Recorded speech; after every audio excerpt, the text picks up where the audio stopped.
मुझे एक आदमी चाहिए या मुझे 1000 आदमी चाहिए, नन ऑफ योर बिजनेस। तुम मुझे तब ऐसा कुछ बोल सकते हो जब मुझे एक साथ 10 आदमी चाहिए हो। हम लोग आर्मी वालों पे एक एक्स्ट्रा भरोसा करते हैं भाई, उनको एक पेडेस्टियल पे रखते हैं।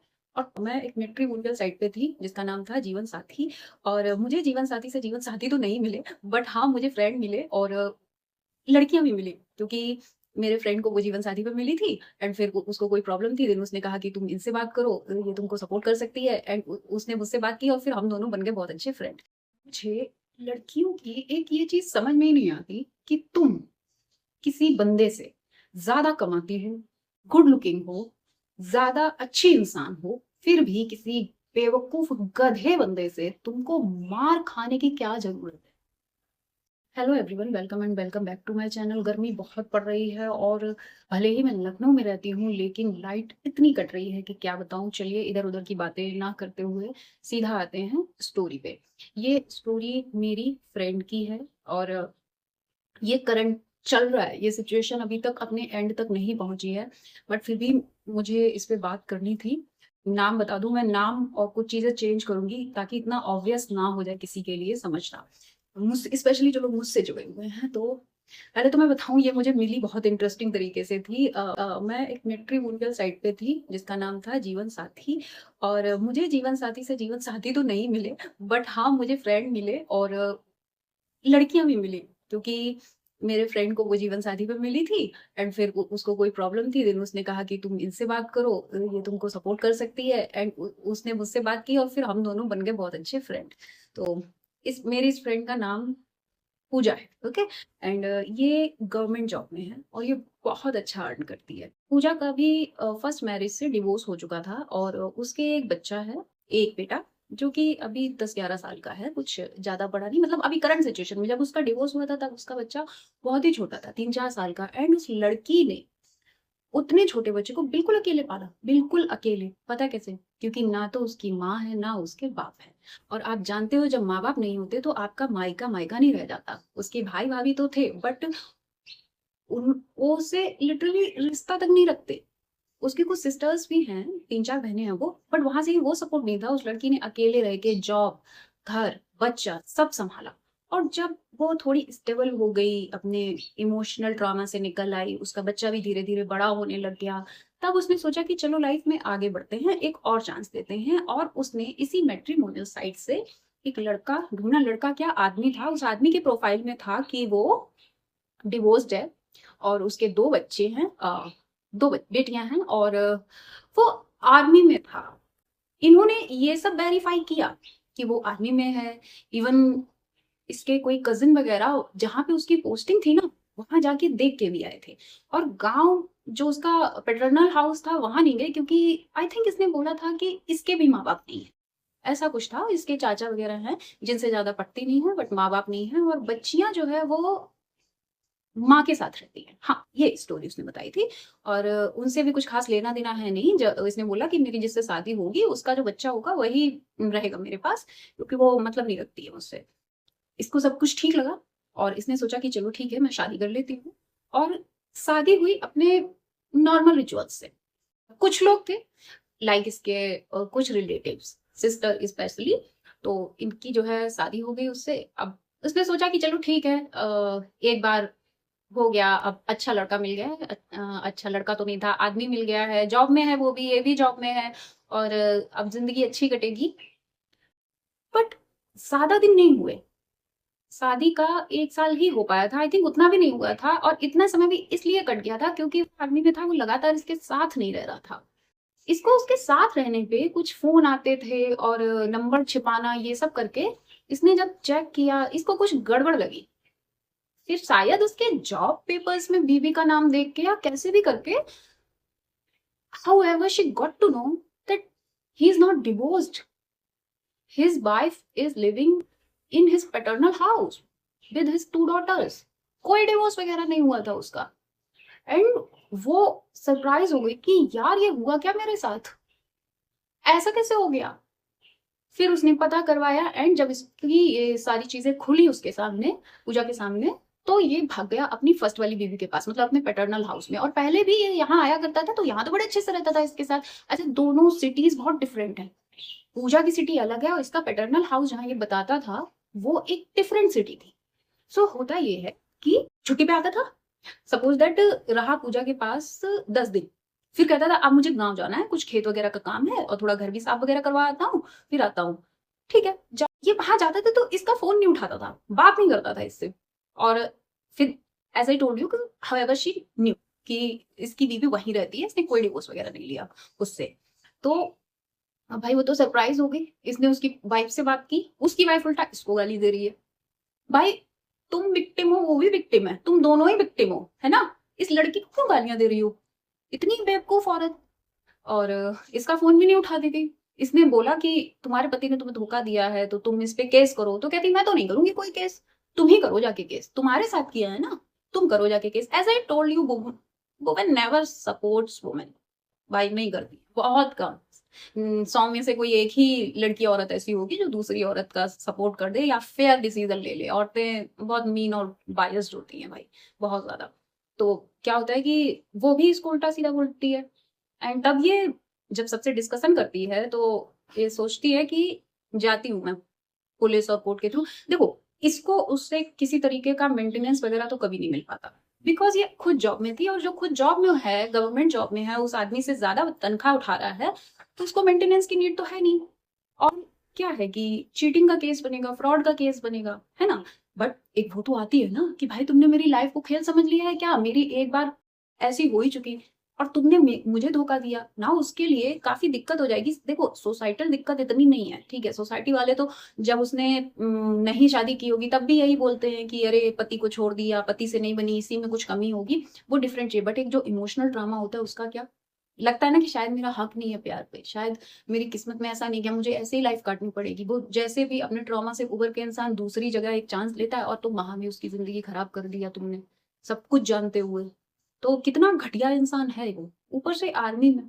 सोचो, हम लोग आर्मी वालों पे एक एक्स्ट्रा भरोसा करते हैं भाई, उनको एक पेडेस्टियल पे रखते हैं, और तुमने आर्मी वाला होके ही ऐसा कर दिया। तो उसने सोचा कि इसको सजा तो मिलनी चाहिए, पुलिस में जाऊंगी। देन व्हाट ही टोल्ड कि अगर तुम पुलिस में गई, और उसकी जो फर्स्ट वाइफ थी उसने भी यही कहा कि अगर तुम पुलिस में गई तो सबसे पहले तो इसकी नौकरी जाएगी, और नौकरी जाएगी तो मैं क्या खाऊंगी, मेरी बेटियां क्या खाएंगी, तुम तो कमाती हो, तो मेरी दोनों बच्चियां अनाथ हो जाएंगी, उसका रीजन तुम होगी। सोचो, ये बोला इस औरत ने इस दूसरी औरत से, जिसके न माँ है न बाप है, जिसका भाई अच्छे से व्यवहार करता नहीं है, बहनें हैं लेकिन वो भी सब शादीशुदा है, वो भी सोचती है कि अरे ये तो कमाती है, इससे हम ही फायदा निकाल लेगा, कोई सच्चा प्यार उसे वहां से भी नहीं मिलेगा। उसको ये औरत ये बोल रही है। बहुत इमोशनल है ये भी। इसने सोचा छोड़ो यार, किसी की बच्चियां अनाथ हो जाएंगी। मुझसे तब बात होती थी, मैंने बोला, मैंने कहा नहीं ऐसे लोग करते हैं पूजा, नहीं करते हैं, गो फॉर पुलिस केस, इसकी नौकरी जानी चाहिए, करो जाके यार, तुमको कोई दिक्कत भी नहीं है, तुमको तो कोई फाइनेंशियल इशू भी नहीं है कि तुम केस कैसे लड़ोगी।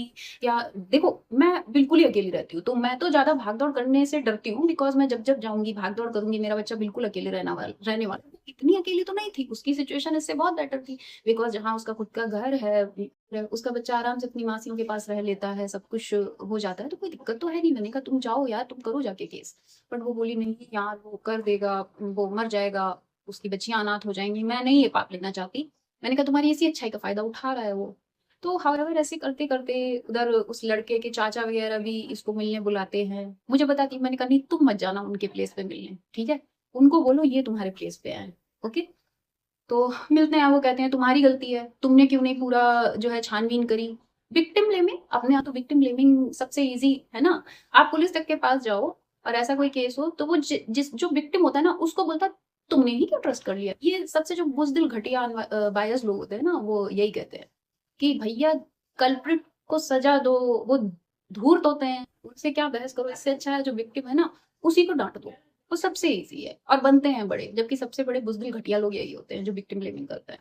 तो विक्टिम ब्लेमिंग, अब सब कुछ शांत हो जाता है, इधर से इसकी बातचीत होनी बंद हो गई है, उधर से उसके भी कॉल वगैरह आने बंद हो गए हैं, एक दूसरे की लाइफ से बिल्कुल ये लोग कट ऑफ कर लेते हैं। अच्छा, मैं ये बताना भूल गई कि ये बंदा, जब इसको पूजा को 1 साल तक पता नहीं था कि ये शादीशुदा है, इसकी बीवी बच्चियां वहां रह रही हैं, तब तक पूजा के जो फाइनेंसेस थे उनको हैंडल करने की बहुत कोशिश करता था। और इसने पूजा से इस दौरान बहुत पैसा लिया। कभी फोन कर दिया, जरा 10,000 भेजोगी, ऐसे करके बहुत ट्रांजेक्शन हुए, कार खरीदवाई। हालांकि वो कार पूजा के ही पास थी। अब ये तो नहीं कह सकता कि मैं वहां पोस्टिंग पे हूँ, मैं कार लेके जाऊंगा। मोबाइल, अच्छा, सब कुछ करवाया उसने। तो पूजा से उसने काफी पैसा भी लिया था। तो पूजा ने सोचा चलो ठीक है जो है, बट मुझे शांति चाहिए, मुझे मेरा बच्चा पालना है। यहाँ तक चलो ठीक है, मैंने भी सोच लिया। मैंने कहा चलो, किसी को बर्बाद करने से बेटर है खुद को आबाद करो। और आगे बढ़ रही है, अच्छी बात है। बात होती रहती थी मेरी उससे इस बीच भी, कभी कभी ऐसे ही। बट सडनली मेरे को मेरे एक और फ्रेंड का फोन आता है, जिसके जरिए मैं पूजा से मिली थी। उसने मुझसे बोला तुम्हारी कोई बात हो रही पूजा से? मैंने कहा नहीं यार, मेरी तो बात नहीं हो रही है अभी। तो उसने बताया कि उसका वो जो हस्बैंड है ना, वो वापस आ गया। अब मैं सरप्राइज हो गई, क्योंकि मुझे नहीं लगा था कि ये वाला वापस आ गया होगा, सेकंड वाला, क्योंकि इसकी तो बीवी बैठी थी ना वहां पे। और मुझे लगा फर्स्ट वाला आया होगा, क्योंकि फर्स्ट वाले की ही शायद शादी वादी कहीं नहीं हुई। मैंने कहा फर्स्ट वाला आ गया, नहीं वो वाला। मैंने कहा वो जिसकी बीवी है, कि हाँ वही। मैंने कहा ऐसे कैसे हो सकता है, उसकी वाइफ है ना, यहाँ क्यों आया है, क्या करने आया है इसके पास? उसने कहा पता नहीं क्या करने आया है, और वो उसको बहुत मारता पीटता है। Now I am surprised. क्या? और ये मार खा रही है, कैसे, क्यों? तो उसने कहा तुम्हें नहीं पता, तुम स्टेटस नहीं देखती हो? उसने स्टेटस पे लगाया है कि मुझे मारा जा रहा है। तो मैंने कहा फिर तुमने, मैं नहीं, मुझे समय नहीं मिल पाता, मैं नहीं इतना स्टेटस वगैरह चेक कर पाती हूँ। तो मैंने सच में स्टेटस नहीं देखे थे। But I was worried, I was very curious to know about the situation. तो मैंने बोला तो तुमने पूछा उससे? तो बोला हाँ मैंने कॉल किया, पर वो चिल्लाने लगी बहुत बुरी तरह से। तो मैंने फोन काट दिया, और उसके बाद मेरा उसको फोन करने की हिम्मत ही नहीं पड़ी दोबारा। बस मैं इतना जानता हूँ कि उसका जो वो सेकंड वाला हस्बैंड था, जो फ्रॉड आर्मी वाला, वो वापस आ गया और उसको मारता पीटता है। मैंने कहा अच्छा, मैंने कहा रखो फोन, मैं करती हूँ उसको फोन। ठीक है, अब मैंने फोन किया तो मेरा फोन ही नहीं पिक हो रहा है। फिर मैंने सोचा कि मे भी वो राक्षस उसके बगल में बैठा हो, वो उसके सामने फोन नहीं करना चाह रही हो, है ना। तो मैंने उसको एक मैसेज डाला। मैंने कहा सुन सुन, बड़ी एक इंटरेस्टिंग सी चीज हुई है मेरी लाइफ में, मुझे डिस्कस करनी है। तो मुझे लगा शायद वो समझ जाएगी कि इस तरीके की कोई बात उसको नहीं पता चली है, ये अपनी लाइफ से रिलेटेड कोई बात करना चाह रही है, इसलिए फोन कर रही है। बट मेरा मैसेज नहीं, वो रिसीव नहीं हुआ, डबल टिक पे रह गया। लेकिन मुझे तो बहुत बहुत वो पड़ी हुई थी। मैंने फोन किया, मैंने कहा क्या हुआ यार तुम, इस बार फोन पिक हुआ। तो मैंने, पहले तुम, यही था कि ऐसे बंदे क्या करते हैं, तुमसे कहेंगे फोन उठाओ और हैंड फ्री कर दो।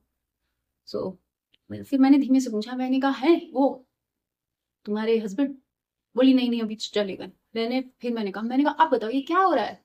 तो बोली यार वो वापस आ गया है, और वो मुझे बहुत मारता पीटता है। तो मैंने बोला तुम पुलिस क्यों नहीं बुलाती हो? तो बोल रही है कि यार मुझे यहीं रहना है, इसी घर में, क्योंकि वो उसका खुद का घर है। मेरे बच्चे को भी यहीं रहना है, ये मेरा अपना घर है। मैं यहाँ पुलिस वुलिस बुला के अपनी बदनामी नहीं कराना चाहती। I mean what? तुम एक इंडिपेंडेंट लेडी हो। तुम तब नहीं डरी जब तुम्हारी माँ बाप कोई नहीं थे, कोई तुम्हारा सपोर्ट नहीं कर रहा था। तब तुम डिवोर्स लेने से, तब तुम अपने बच्चे के लिए एक अच्छी हार्मोनियस लाइफ पाने के लिए नहीं डरी। आज तुम डर रही हो, जब तुम वो सब कुछ पा चुकी हो। बदनामी? आई मीन, तुम्हें क्यों क्यों तुम्हें फिक्र क्यों करनी है इन लोगों की? इन लोगों ने तुम्हारे लिए कभी कुछ किया है क्या? और सोसाइटल प्रेशर, किस बात का सोसाइटल प्रेशर? तुम तो नहीं गलत हो, है ना। तुमने तो नहीं किसी को धोखा दिया। तुमने तो ऐसा नहीं किया कि एक आदमी घर में बिठाल के दूसरी जगह किसी दूसरे आदमी से शादी कर ली हो। तुमने तो नहीं किसी का पैसा खाया। तुमने तो झूठ नहीं बोले। ये सब तो उसने किया। तुम तो किसी के घर में घुस के किसी को मार नहीं रही हो उसके बच्चों के सामने। तो तुम पुलिस बुलाओगी, उसमें तुम्हारी बदनामी कैसे हो गई? हाँ मैं मानती हूँ, बोलेगी सोसाइटी कि इसके यहाँ पुलिस आ रही थी। तो क्या एक सोसाइटी के पीछे हम अपने अपने बच्चे की मेंटल हेल्थ की ऐसी की तैसी मार दें? हाँ वो तो पागल है। वो तो कुछ भी बोलते हैं, तुम कुछ नहीं करोगे तो तब भी कहेंगे अरे इसके दो दो पति थे छोड़ गए, और ये तो धंधा कर रही है। तो इन लोगों के चक्कर में, मतलब सोसाइटी कुछ ना बोले इसलिए तुम अपने घर में वायलेंस बर्दाश्त कर रही हो। तो बताती कि नहीं यार, ज्यादातर ना वो कार में मारता है मुझे, वो मुझे छोड़ने जाता है और कार में ही थप्पड़ मारता है मेरे को। आई मीन, वो तुम्हें मारता है ये प्रॉब्लम नहीं है, कोई देख ना ले ये प्रॉब्लम।